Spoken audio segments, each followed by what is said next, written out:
Yeah, I just wanted to have a play with some data from a really small race that I completed recently. So yeah, our agenda for the next 15 minutes between us and the break is running through my marathon race. So it's all going to be through FME. We're going to go through the race over Tower Bridge towards the final sprint, and we're going to see who wins. So when you complete a marathon, what's the first thing you want to do? Or when you do anything, to be honest, if you're a geospatial analyst, is dive into your stats. So that's exactly what I did, and also check what celebrities I passed on the way. So luckily for me, and could be made so much more amazing by what Dave's just shown at scraping websites, is the London Marathon websites has the results right back to 2014, and you can get them for anyone, all their 5K split times right up to 42 kilometers. So my Strava app that I had on at the time told me that I'd run so close to Evie Morrison, who, if you don't know her by name, she was on the Traitors UK,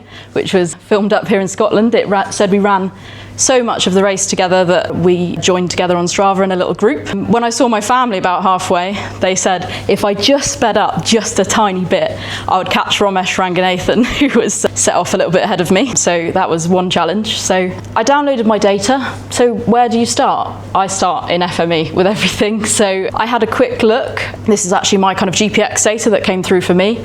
Really granular, probably far too granular sometimes. My heart rate, my cadence, things that I do and don't want to know. So it looked okay, but after a bit more investigation, and I looked a little bit closer, it did struggle. So that orange line there is the official route that the pros were taking, and the black dots are where my watch thought I was. So when the buildings got taller, the GPX did struggle a bit. So what I didn't know when I ran the race is the FME Lizard and Zipster were also there, and they also had times fictionally on the London Marathon website.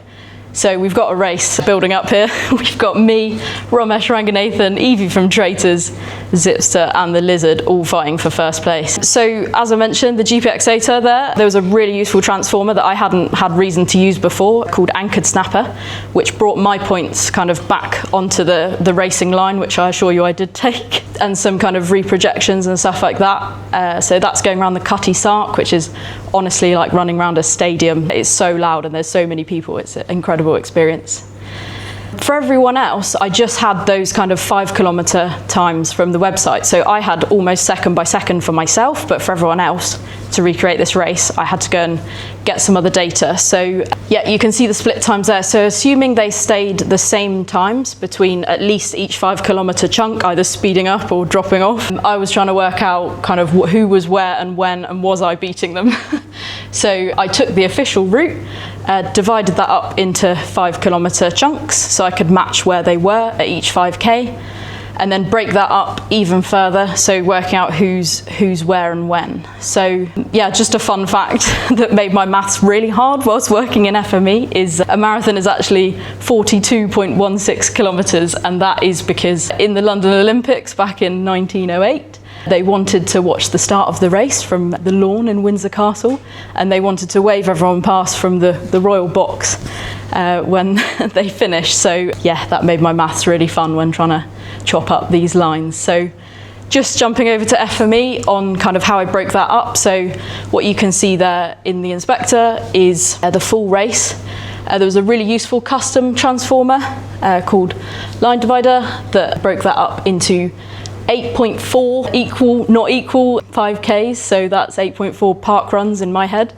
And then that gave me kind of places to tie the times to, and then I broke that up into 15 meter little lines, little chunks, so that I could almost make like a stop motion animation of who was where and when, and then turn that into points eventually. So bringing in Lizard splits here off the website, and then kind of bringing that data together. So yeah, as you can see, it moves through, and eventually we kind of break that up into points, and we zoom in, and I'll break those lines down into individual points, which looks a little bit more like the data that I had for myself, so we could compare.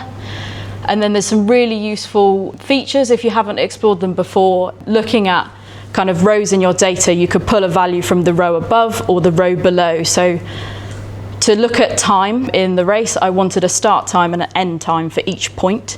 So I used the end time of the previous point to be the start time of the next point, so that all of the kind of stop motion points all flowed into a nice animation, which you'll see in a minute. So you see there the start times and the end times there, and that's days, hours, minutes, seconds, which is what, when I put it in Esri, that's the time format that Esri really likes. So when writing out, I wrote out this process for one runner for the Lizard, but then I didn't have to go right back to the start each time. I could just run it through the same workspace with a different input of times for Ramesh, Evie and Zipster to see what came out. And what you see there at the end is using kind of parameters. So when you're writing out, it's dynamically writing the name of who's running, so that I'm not kind of repeatedly typing out things over and over again. So yeah, this is just about halfway into the race, looking at some of those calculations that you do, kind of breaking up the points.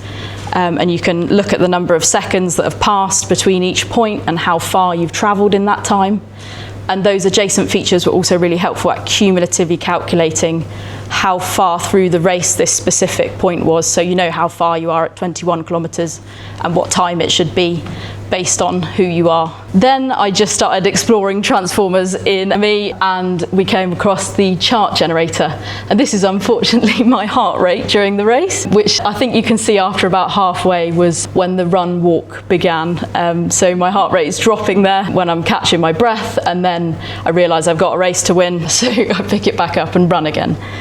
I was intrigued though by that spike, which was quite early in the race, and I wasn't sure where that came from. So I backtracked through my data and found out that that one was a toilet stop. So that's me, yeah, my heart rate dropping whilst I catch my breath and queue for the toilet. So when I start looking at that in ArcGIS Pro, spoilers for the animation, the Lizard and Ramesh did overtake me at that point. So the race is really on there. So just a couple more, and when I bring that into Pro, yeah, running past the Marathon School of Excellence. I didn't actually see that on the day, but apparently we passed it. And you'll see on the right hand side there, although I did AnchoredSnapper my GPX points to the racing line, it didn't always snap to the right part of the line, so I can assure you I wasn't running backwards at some points. So yeah, there's always more that can be done. I think if I spent a bit more time in FME, I could really get somewhere. So the moment you've all been waiting for is the race in its entirety. So I pop this in Experience Builder just to get some graphs, and so you can write out from FME directly to these kind of hosted feature layers and things if you found a new participant you wanted to see if you beat. At the start there, you've got my elevation, so it was a nice downhill right at the beginning, false sense of security. So yeah, and then you've got my heart rate in the middle there, varying kind of after halfway, and you've got that toilet stop.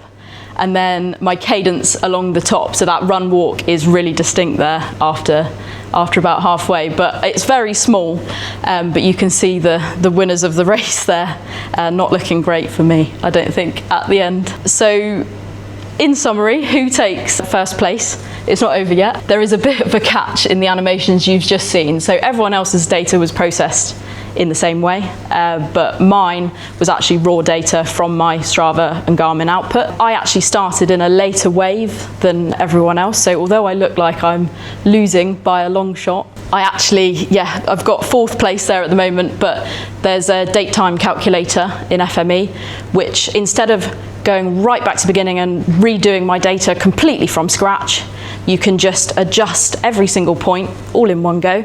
So you can kind of minus, I don't know, 30 minutes or so from my times, and it will shift all your data back in time. So no real impact on my processing at all, just made a quick adjustment and an adjustment to the podium, of which I eventually came in 2nd place, and I did beat Zipster even though he didn't need the toilet. So that's my, yeah, bit of fun there. So my message really today is, yeah, have fun with your data. You've got data on stuff, have a play with it. If you don't have it all, like some of mine had no geometry, I didn't have granular enough data for each point or who's, where, or when, combine things, work with the data you have got, and yeah, you'll have some fun. So there's a nice resource there at the bottom from Esri as well. Thank you very much.